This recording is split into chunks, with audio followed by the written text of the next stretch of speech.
the ones that I said might not have treasure chests in them, I'm pretty sure they do. I've never been able to sneak strike a Lizalfos before. Usually, even if you come up behind one when it's...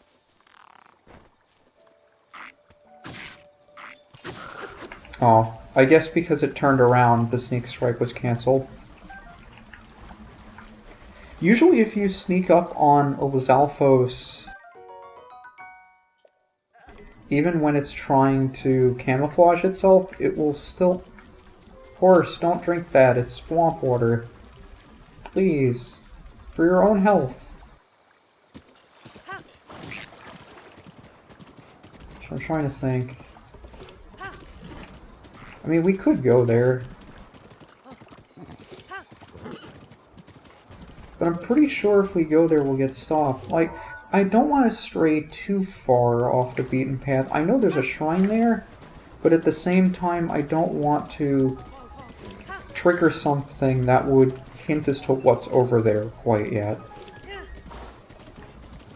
So I think we'll head back to the river near Hyrule Field. I think that road should take us to a stable at some point. And once we have a stable, if we're able to find another stable, then we can call our horse from wherever. So that's basically what I'm looking for. Was that another bad guy? Alright guys. Play nice, please.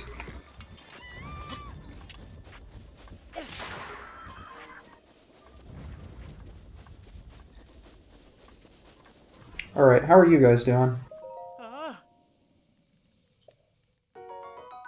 Oh, that's nice.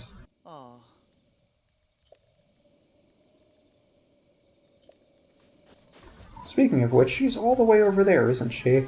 How are you doing?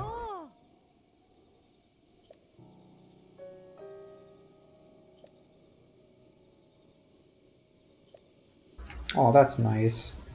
Sure hope you guys don't up and get yourselves killed. That would be terrible. You're certainly making things difficult on yourselves. Alright. I suppose... Oh, I could get the arrow back. I suppose we could cook some stuff. So, the things I wanted to show about the hardy items... And I think I have a salmon in here, too, for that.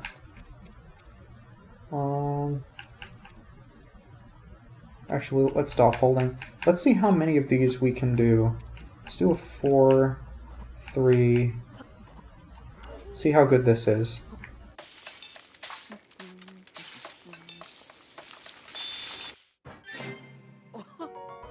That's a nice one. So, what the prefix in front of the item tells you that if you cook it, what sort of effect it will give you. So for instance, the hardy ones you saw gives you temporary hearts, which are very useful if you don't have many hearts to begin with. So similarly, if I cooked, say, Mighty Bananas and Razor Shrooms, those will boost my attack power.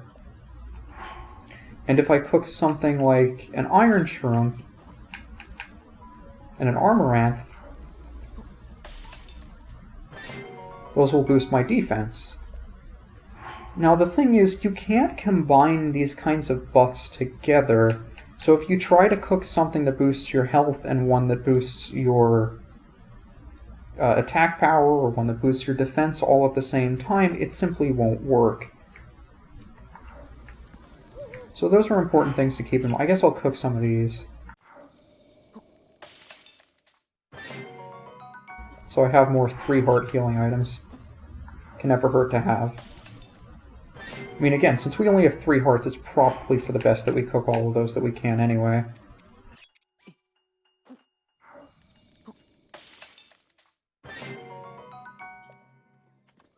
Alright, so we're here. They're looking for flowers. It looks like there are flowers all over here, too.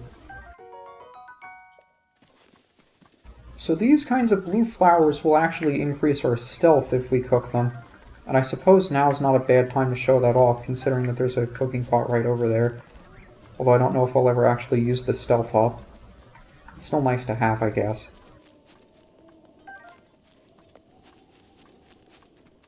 Let's see, our horse wandered all the way over there for some reason. Oh no. Okay, we have... Electric geese are always the biggest pain to deal with.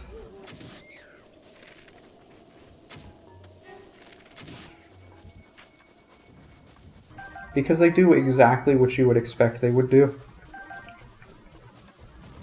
And it's naturally irritating to deal with. Oh no. No, please don't run away. Please don't run away. I'm trying to save you. Let's get out of here, please. The only reason I came all this way out here was specifically to register you. You are not escaping from me.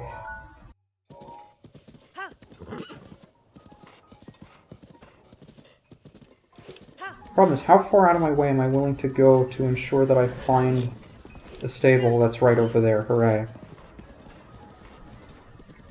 I was getting worried that I didn't remember where this thing was.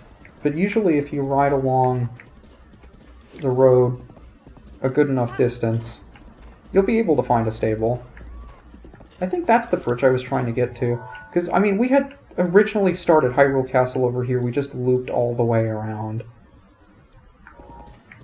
This is the bridge I wanted to come across, because I knew this was here, but the horse simply did not want to go this way. I don't know why. But the horse insisted. So here's the stable guy. He'll tell us how horse stables work, where we can bring our horse here, register it, and once we do that, we can board up to 5 horses here and then call them wherever we want, whenever we want, from a different stable anywhere else in the world. Which is really handy.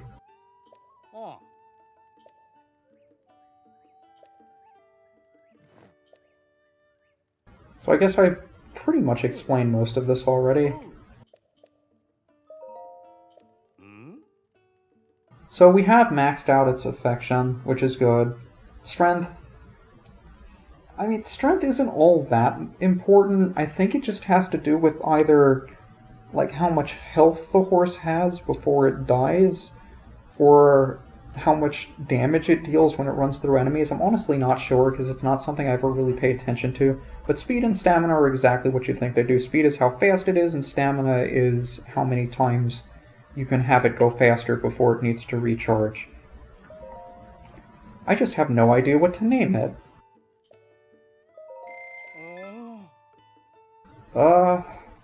Well, I mean, considering its name, or considering what it looks like, I guess we can just call it what it looks like.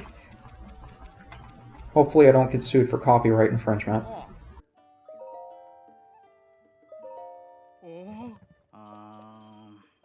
And now we can whistle the horse back if we need to. Oh hey, it's a bird dude. Hi, bird dude.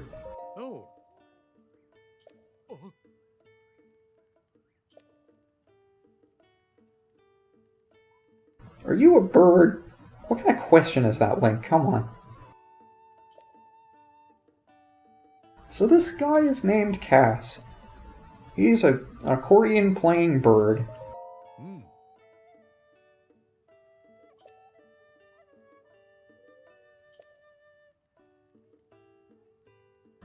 Sure, go for it. Why not?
Oh, I was hoping he would do the accordion over this too.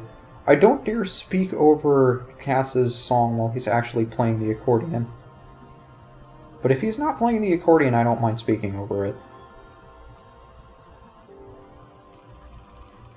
So Cass is really interested in the history behind the battles between Link, Zelda, and Ganon. And he gives us a little extra information on what happened 10,000 years ago, which is when they constructed these sort of autonomous robots, which were known as the Guardians, the smaller ones, the ones that were walking around. So the ones that we saw flying around the castle, stationed as turrets, walking along the floor as spiders. And they also apparently created 4 big ones that needed to be piloted by people in order to fight Ganon.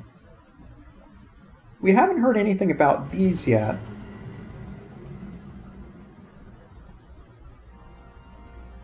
But the weirdest thing is that all of this apparently happened in the very, very distant past relative to this game. They say 10,000 years. And it's implied based on how the Guardians look, and the shrines look, and the slate that we have, and the towers, that all of this stuff is linked together as ancient technology. And we go around the world, and we see that everybody is still using wood and metal weapons. It's kind of jarring to think that all of the highly advanced technology that we've been working with is from that long ago. And perhaps even stranger is that none of the previous games addressed anything like this, so it's implied that Breath of the Wild takes place in the far distant future relative to the other games. Which is incredibly fascinating to me. Also, Cass is a bro. And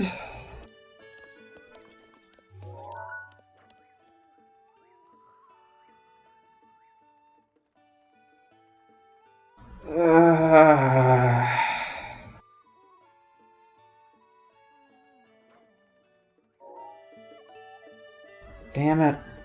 Yeah. Unfortunately, we have. Hi, Beetle. How are you doing? Beetle shows up pretty much anywhere there's a stable. He's your most reliable shop.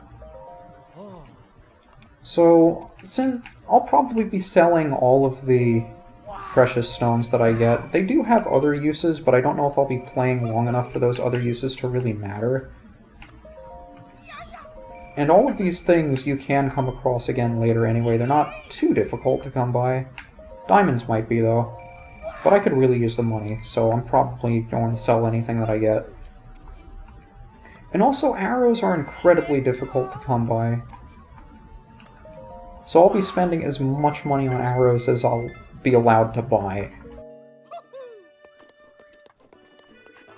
And I guess while we're here,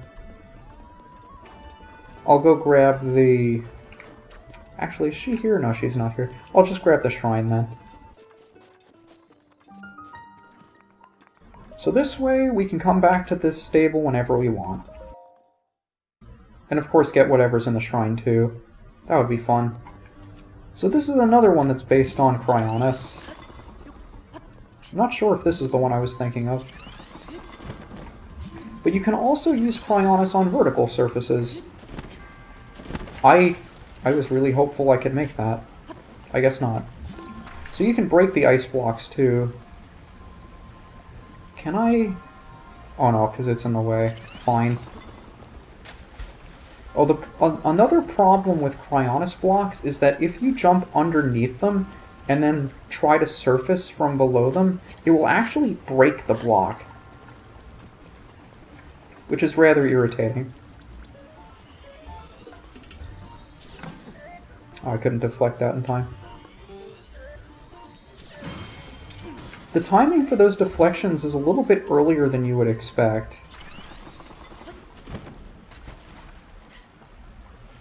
So it usually throws me off.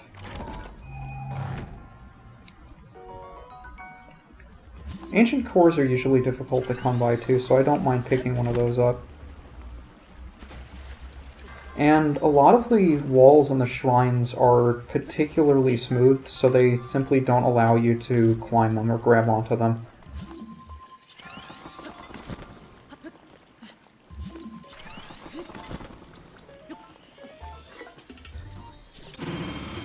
Yeah, see how I had to have the thing active well before the shot got to me? That's the one thing that even now I'm still getting used to. I think I picked up a relatively weak boomerang. I guess while I still have the boomerang, it will make an effort to come back to you if you give it room to. You just have to press a button to actually catch it. But you throw it the same way you use any other one-handed weapon. I really wanted to get in there. You're not gonna let me, are you?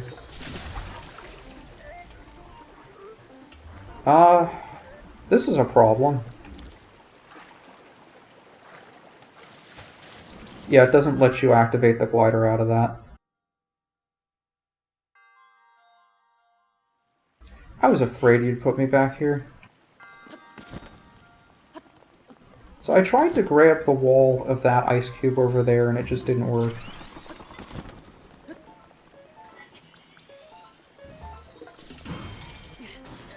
You don't even necessarily have to be facing the thing for it to connect. It's kind of funny. And Link always does a dive when you jump over the water.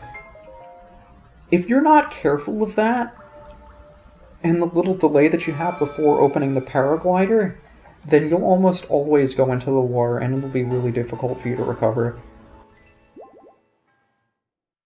So you need to take that into consideration if you ever need to jump across the water, particularly when using Cryonis blocks.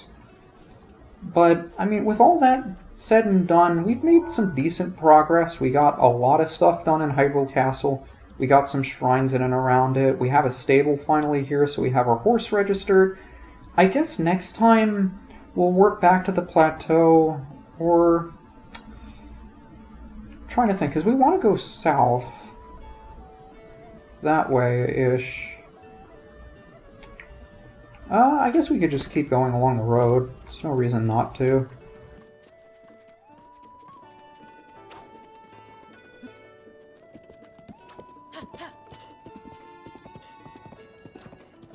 So it is to the south, right?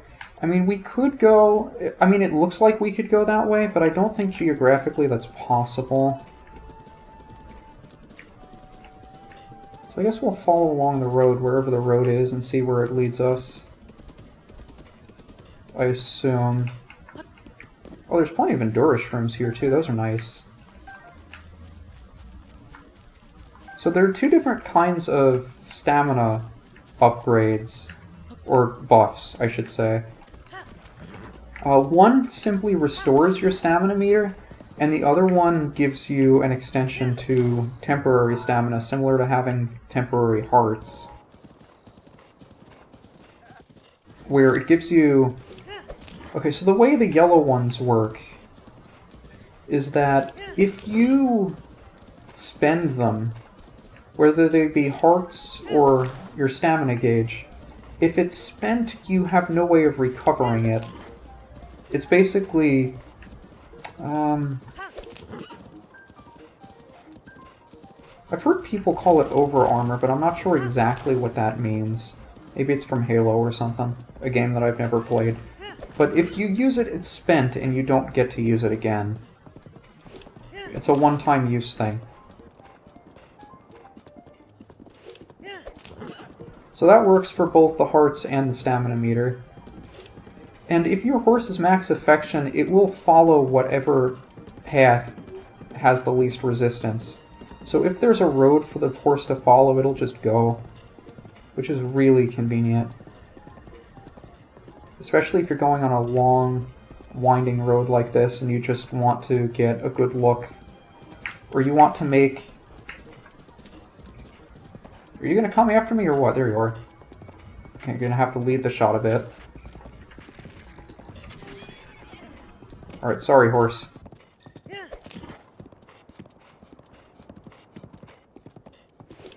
But the horse will follow along whatever path is laid out for it, so if you just want to walk around or look around and enjoy the scenery, you can do that. You didn't turn around, did you? You do want to go that way. I think the road eventually works its way around. Because the plateau is over there. There's another shrine over there. I'm tempted to go get that one too. So many things to do!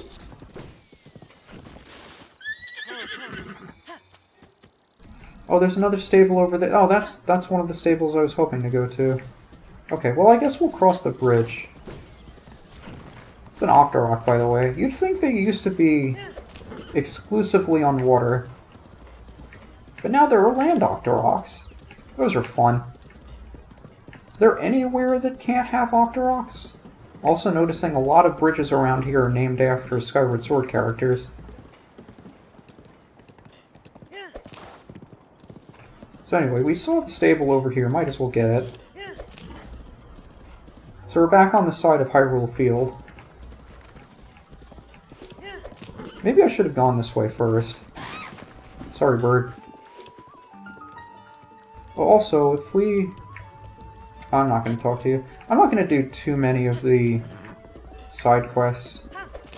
Most of the time they don't have anything all that interesting. They don't offer much in the way of rewards. So a lot of the times it's generally not worth it. But sometimes it is, especially early game when you don't really have much. Oh yeah, I remember this one. I wonder if I want to try cheesing this, actually. I only ever got this to work once. I'm kind of tempted to try it, though.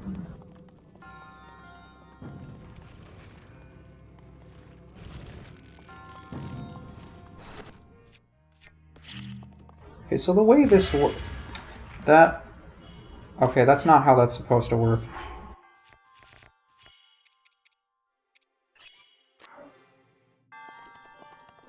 I think that moved the box, did it? It might have. Okay, set it down, then switch the rooms. Let's try...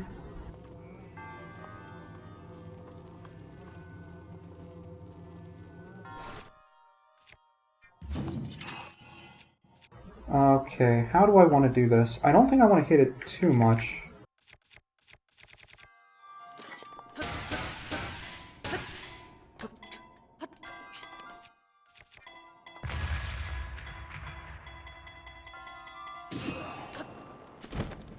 There we go.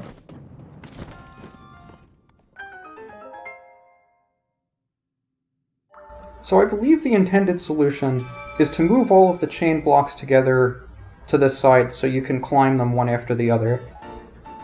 Or you can just do that.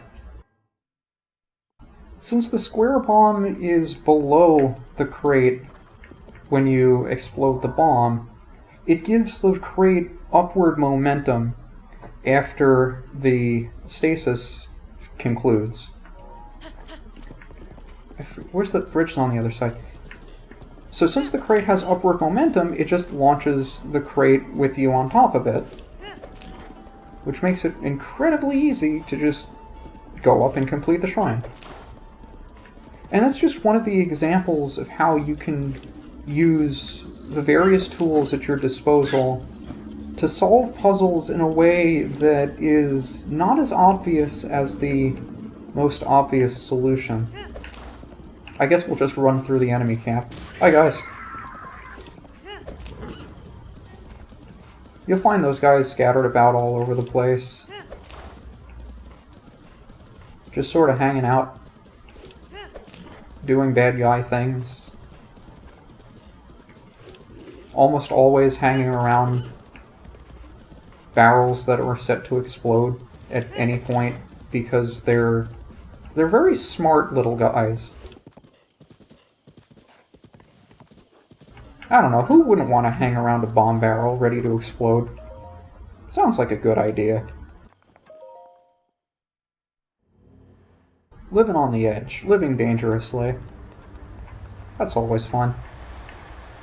So this is one of the first shrines that I believe the game expects you to encounter, and it teaches you how to use the paraglider. So you can see we have these wind currents that allow us to glide a longer distance as long as we're flying in them. So if you activate the paraglider, you won't lose any height while you're going horizontally if you're in one of those wind currents. So it's really helpful to get extra distance. Especially to go over this way. I think you can just barely make it here.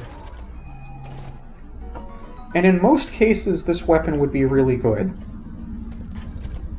But I think we already have even better weapons that I probably don't want to part with. The issue with that is you would think you can just jump directly from that platform up there, but it's actually a very tight jump to make if you don't continue gliding from here, because it takes a second for you to pull out the paraglider, and in that split second you sink a bit further than you would expect to, so you don't actually have as much room to clear that jump as you would think. You can still do it, it's just difficult.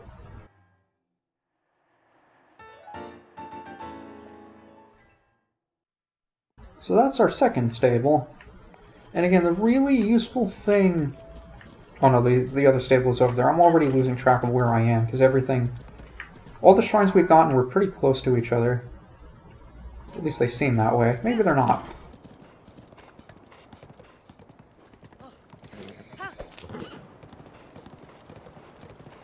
But I believe this is the path that the game expects you to take, because it's directly to the east of the Great Plateau. As we started over there, and the king told us we probably want to head east to Kakariko village.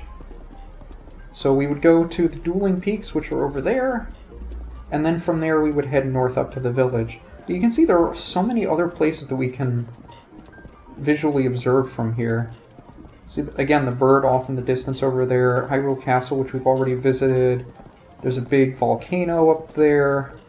The Dueling Peaks, which we're coming up on, we were able to observe from the plateau. Can't really see anything off to the other side. Looks like there are some plateaus of their own over there. And of course, scattered about, you'll see signs like that that show you what's in each direction. So even if you don't have the map, there are plenty of signs and NPCs that you can talk to that will give you indications as to where things are, where to go next. And of course, there's another tower over there. So we've seen a bunch of the towers. If you climb the towers, they'll activate, serving both as a travel point and also giving you the map for the area, just like we have for the Great Plateau. But again, I don't intend to use the map that much, so I probably won't be going after them.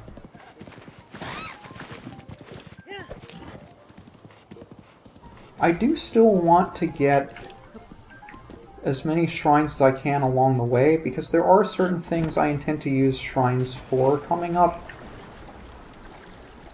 And I won't get into what the... Can you climb, please? I won't get into what those are until we actually get there.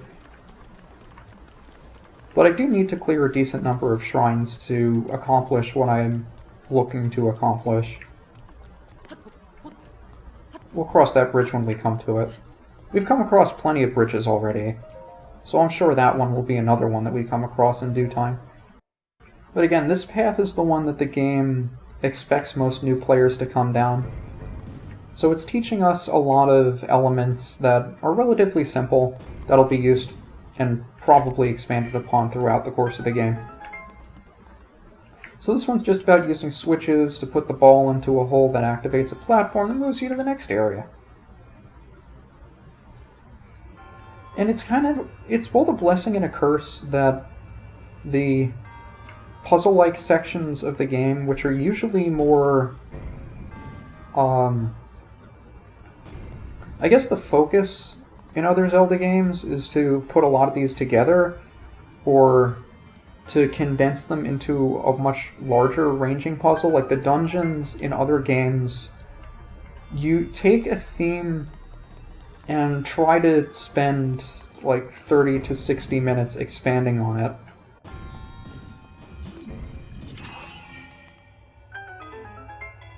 Whereas the shrines are self-contained in a sense, that they're only here to quench your thirst for puzzling for a very brief period of time. Maybe a couple of minutes, and then after that, you're out and back exploring in the world.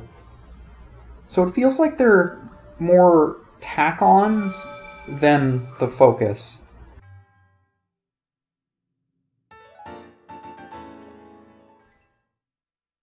Which is another sticking point for a lot of people that play this game and don't necessarily enjoy the overworld exploration aspect as they did the dungeons in the previous games.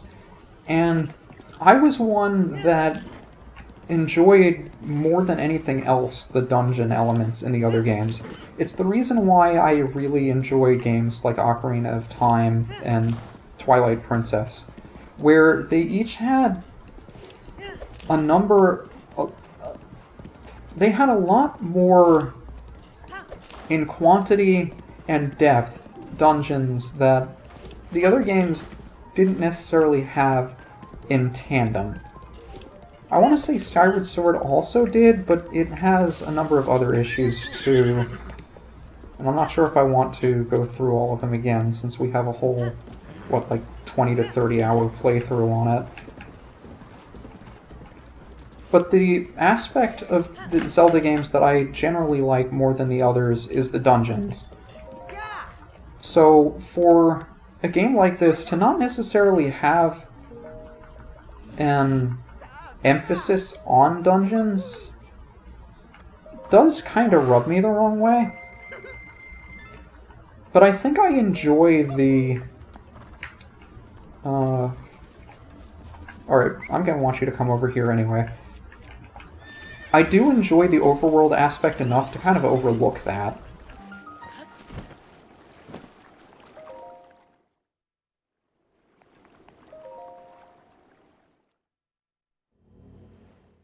So since we generally needed Cryonis to get here, I mean, you could have also climbed up and around and jumped from the cliff behind it, but I think the expected means of you getting here is using Cryonis.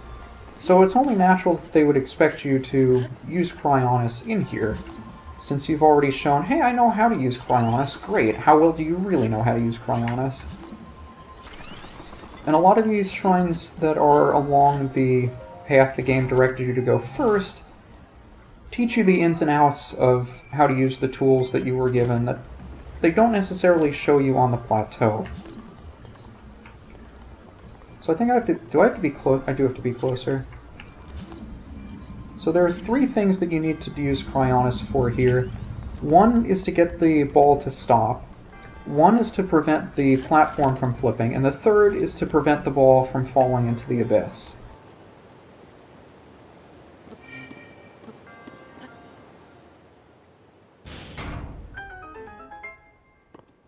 After that, we're in the clear.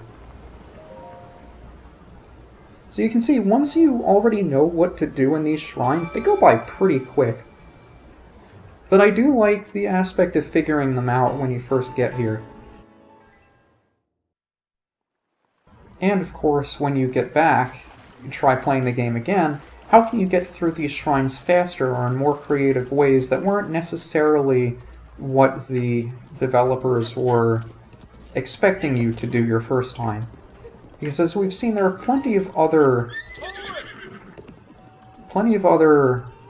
options for you. But I think that's probably going to do it for me. It's been about 2 hours, so in this session we started off leaving the Great Plateau, traveled northward to Hyrule Castle, grabbed some stuff, looped back around, got some stables, some shrines, came through the Dueling Peaks, and we've almost made our way to Kakariko Village, which is where the king wanted us to go first. So that's where we'll be heading next time. Until then, this is UniversalGiant. I'll see you later.